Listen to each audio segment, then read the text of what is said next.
Hello, my name's Lynn Gillespie, and this week on the High Performance Garden Show Nuggets, we share with you how to grow a butternut squash vertically.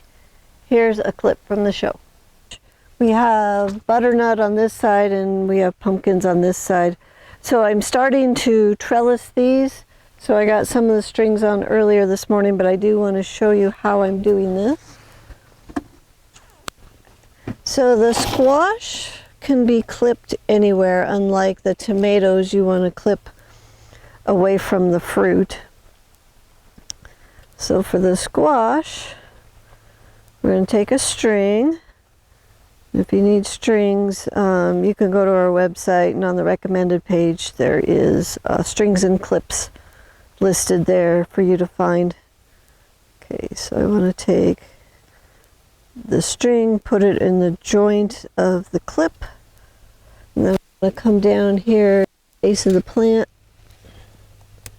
and I'm going to put that clip on right there.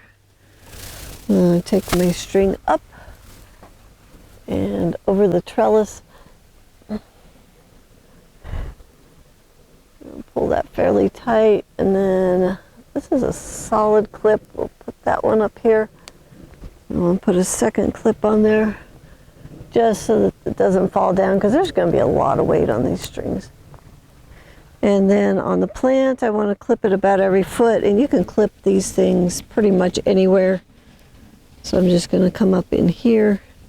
There again, put the string in the back, the joint of the clip, and then clip that around the plant. Now, as the season goes on, we'll be grabbing different vines, clipping them up, getting them vertical, and I'll also probably leave some to grow on the ground, but this really helps with space saving to grow your winter squash and your pumpkins vertical. This clip is from the High Performance Garden Show Year 10, Week 11. If you'd like to watch the whole show, it's free, it's online, and you can enroll on our website at thelivingfarm.org/high-performance-garden-show.